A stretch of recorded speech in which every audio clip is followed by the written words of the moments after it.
Boa tarde. Esta é uma das imagens mais conhecidas da história da Segunda Guerra Mundial. A frase em alemão, no portão de entrada do campo de Auschwitz, significa o trabalho liberta. Mas neste campo de trabalho e extermínio, morreram pelo menos 1,5 milhão de pessoas. O Meu Paraná veio até aqui, na região sul da Polônia, para relembrar essa história e encontrar marcas das execuções que estão presentes até hoje no nosso estado. Aqui no Paraná há um número significativo desses sobreviventes que são acolhidos pelos paranaenses e reconstroem aqui sua família.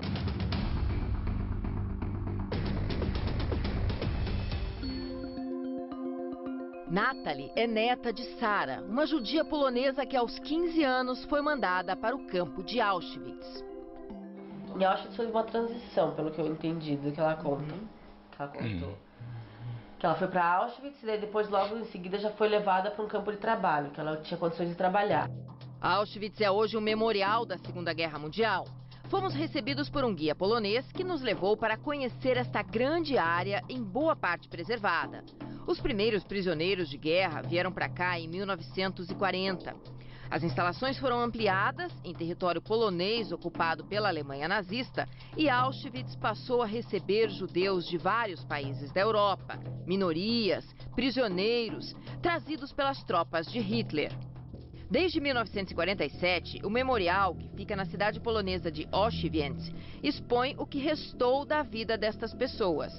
As malas que eles trouxeram na esperança de estarem apenas se mudando. Os sapatos que ficaram para trás. Natalie e o pai Isek, filho de Dona Sara, que passou uma parte da vida nestes barracões, nos contam que ela e o marido, também sobrevivente de Auschwitz, não gostavam de falar sobre o campo de concentração. Para os filhos, eu acho que ela contou muito pouco, porque era muito recente. Nem ela nem meu avô eles falavam. Meu avô tinha pesadelos e tal, que eles contam, mas não falavam do assunto. E daí para os netos mais velhos também, os meus primos mais velhos não tinham muito contato. Isek soube que os antepassados, no início da guerra, viviam num gueto, um bairro onde judeus foram separados, na cidade de Łódź, na Polônia. Um dia acabaram sendo levados pelo exército alemão para campos de concentração. Eles se escondiam atrás de um armário que era um fundo, como se fosse um fundo falso, um quarto com um armário na frente. E aí diz que na última vez, era a última leva que tinha, que muitos já tinham ido, os homens ficavam lá fora espiando e avisaram que a SS, os soldados estavam vindo. E eles se esconderam, as mulheres se esconderam e o bebê, a mãe botou para amamentar e o bebê nem chorou, ele fez assim, tipo aquele grunhido, né, aquele barulhinho. E aí eles foram pegos. Daí quando as mulheres foram colocadas no camburão, os homens viram e o próximo carro que passou, eles se entregaram, achando que iam para o mesmo lugar. Mas aí não foram. Sara, as outras mulheres da família e as crianças foram para o campo de Auschwitz. E ninguém fazia ideia do que se passava lá.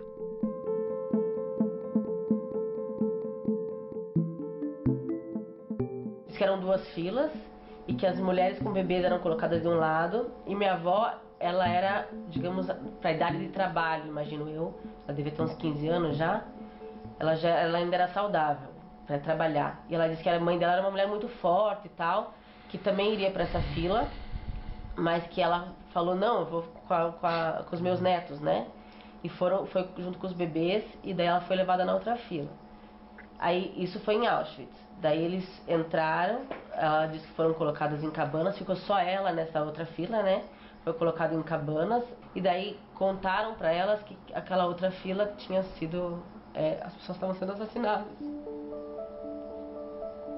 Para onde tinha ido a mãe dela? E todas as irmãs. Os nazistas destruíram muitas provas das atrocidades no final da guerra, mas a história não se apaga. Lá vimos o local onde alguns prisioneiros foram fuzilados, que até hoje recebe flores. Sobre as câmaras de gás, o memorial tem maquetes do complexo construído para assassinar milhares de pessoas.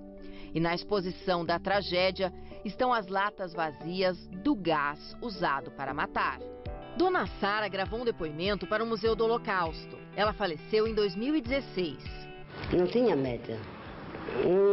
A gente não pensava, a gente já pensava seja que Deus quiser. Já estamos quase mortos. Sara sobreviveu àquele inferno e trouxe para o Brasil, para Curitiba, parte dessa triste história mundial, que a família e o mundo até hoje não entendem. Como assim?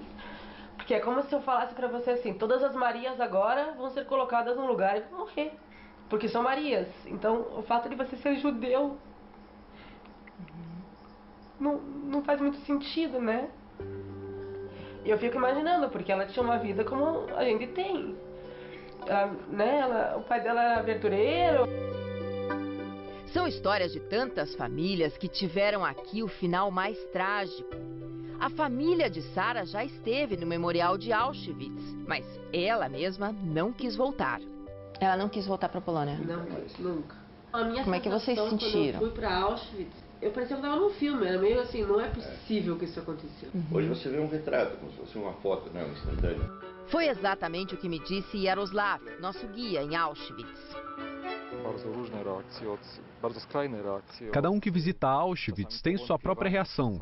É diferente. Depende de cada pessoa. Tem pessoas que não acreditam que isso foi possível, até outras que são neutras. Algumas pessoas ficam em choque. Outras têm reações mais religiosas. Em janeiro de 1945, o campo de Auschwitz foi desativado e os prisioneiros libertados. A família de Sara nos explica que ela já tinha saído de lá e estava em outro campo de trabalhos forçados. No final da guerra, um irmão dela, na Alemanha, a levou para lá. E daí eles foram para a Alemanha e casaram, né, para ir para a Alemanha, e daí meio que começaram a vida do zero lá. Sara se casou e Sek e a irmã nasceram na Alemanha e vieram todos para o Brasil. Na verdade, eles estavam indo para Buenos Aires, para Argentina. O navio ia para Argentina. E daí parou no Porto de Santos. E em Santos eles desceram por descer e encontraram judeus. E daí eles começaram a conversar, encontraram um judeu ou outro e resolveram ficar ali, porque eles já não tinham nada mesmo. Aí vieram para São Paulo. Daí eles foram para São Paulo, aí depois de alguns anos eles resolveram vir para Curitiba. Eles tiveram mais 2 filhos e a família se estabeleceu em Curitiba. A história de Sara é uma das muitas contadas no Museu do Holocausto, fundado em 2011. Não existe um número oficial, mas calcula-se que 20 mil sobreviventes do Holocausto vieram para o Brasil e recomeçaram a vida aqui. O museu tem o registro de 2 mil dessas pessoas e muitas famílias ajudam a aumentar este acervo, a contar mais histórias para os visitantes. O painel traz fotos de quem encontrou um espaço para recomeçar aqui no Paraná. O Museu do Holocausto tem objetos no acervo cedidos por museus da história judaica em Jerusalém, nos Estados Unidos e também pelo Memorial de Auschwitz. Por lá, vimos também como eram os barracões no campo de Birkenau, ao lado de Auschwitz e parte do mesmo complexo. Birkenau foi construído depois, em 1941, e tinha capacidade para receber ainda mais pessoas do que o primeiro campo de Auschwitz. As imagens aéreas da década de 40 dão uma ideia do tamanho do local.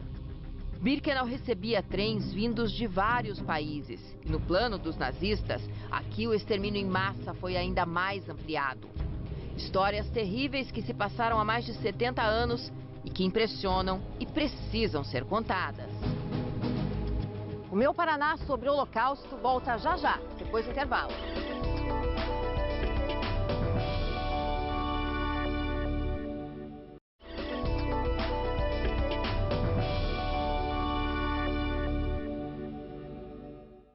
O Meu Paraná está de volta hoje do campo de concentração de Auschwitz. Nossa equipe entrou em um dos prédios que normalmente não é aberto para turistas, só para grupos de estudos, porque tudo aqui está preservado como era na época da Segunda Guerra Mundial.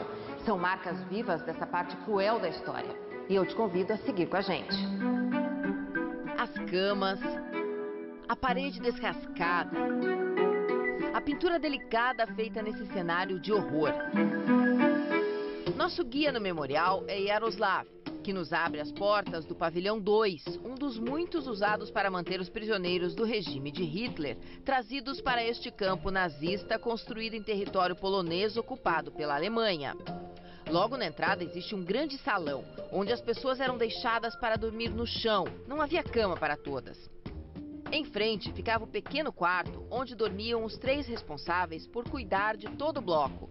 O guia nos conta que um destes guardas costumava ser um prisioneiro escolhido para vigiar os demais. Aqui dentro, o cenário lembra uma sinistra penitenciária. Mas as pessoas trazidas para cá não eram criminosos, mas sim minorias perseguidas pelo governo de Hitler. Vamos ao 2º andar, onde só existem 2 únicos grandes cômodos. Nesse andar de cima eram apenas 2 grandes quartos, com capacidade para 250 prisioneiros cada um. O guia me disse que nesse prédio podiam ficar até 1000 prisioneiros ao mesmo tempo. São beliches para 4 pessoas, amontoadas. Assim vazios, eles já impressionam. E essas imagens históricas comprovam que era assim que os presos, a grande maioria judeus, viviam aqui. Para todos que viviam neste bloco, havia um único banheiro, que aqui ficou preservado, e um lavatório. Os nazistas pintaram na parede o jeito recomendado para se lavar e o jeito considerado proibido.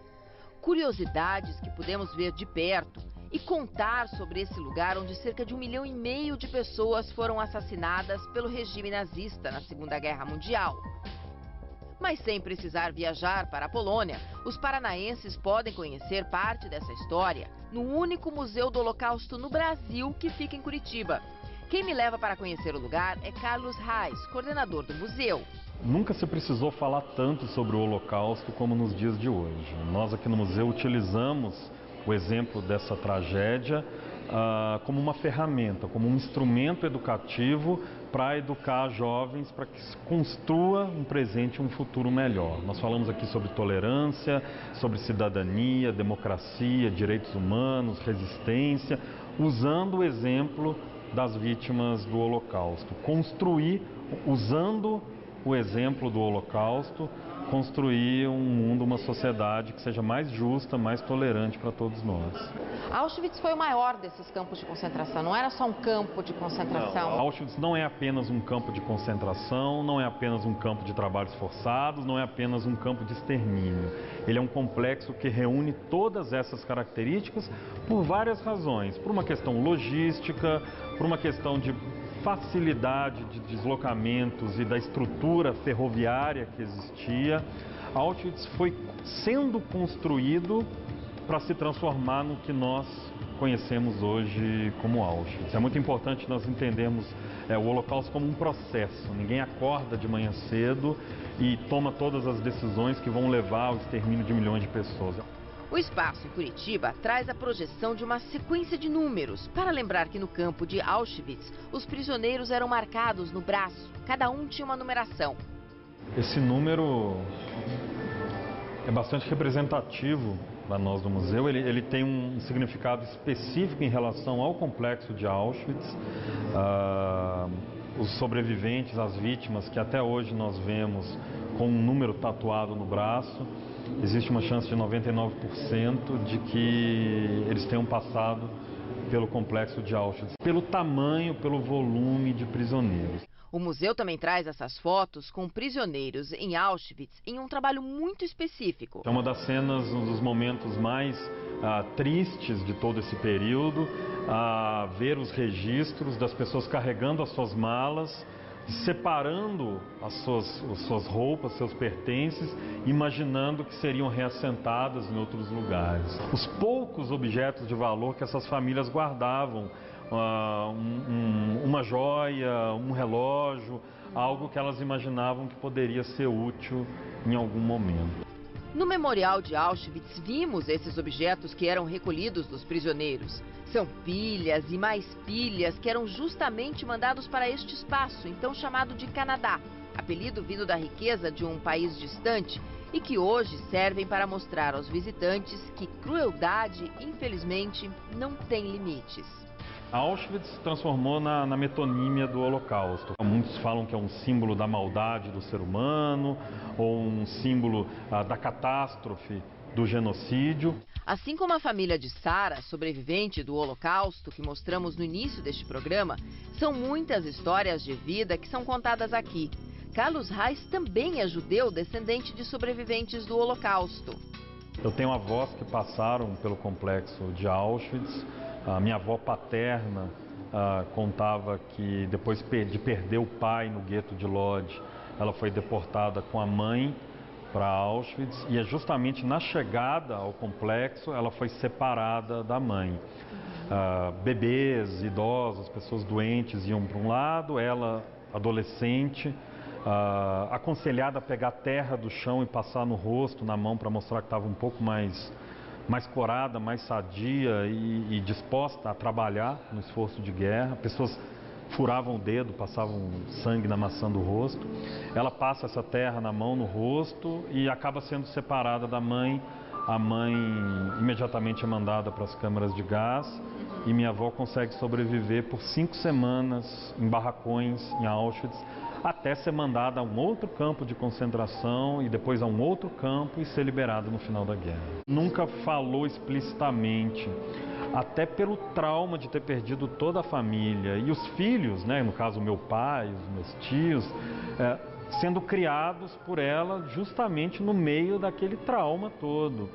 Então é muito comum nas últimas décadas que as histórias comecem a ser contadas diretamente para os netos. Eu acho que o que me impactou mais do que a história em si foi a força e o poder que ela e outros sobreviventes tiveram de reconstruir suas vidas no Brasil. O depoimento da avó de Carlos foi registrado em vídeo e faz parte do acervo do museu.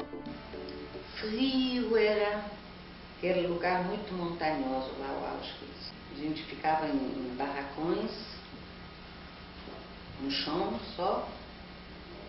Ganhava, cada 5 mulheres ganhavam 2 cobertores. Um era para forrar e outro para cobrir, assim. Então, quando queria virar, tinha que virar todo mundo. Carlos, Nathalie estão aqui porque os antepassados deles sobreviveram a uma das maiores tragédias da história atual em Auschwitz. E eles nos contam os relatos não só para preservar a história da própria família. Embora Auschwitz faça parte da Segunda Guerra Mundial, campanhas de crueldade e morte se repetem em outros países, em outras proporções, até os dias atuais. Vocês continuam estudando essa história, o que aconteceu no Holocausto, o que aconteceu em Auschwitz? Nunca foi tão importante contar. A partir do momento que nós entendemos o Holocausto como uma ferramenta que nos ajuda a educar jovens, usando o exemplo dessas vítimas, torna-se fundamental falar sobre Auschwitz. Mais importante do que falar sobre a morte em Auschwitz é falar também sobre a vida. Como essas pessoas viveram, como elas resistiram e como nós vamos viver a partir do momento que conhecemos cada uma dessas histórias.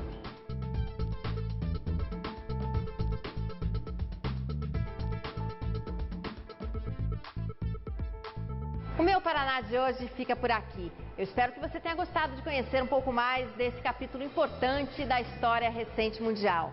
Quer saber mais curiosidades? Acesse a nossa página na internet, o G1 Paraná.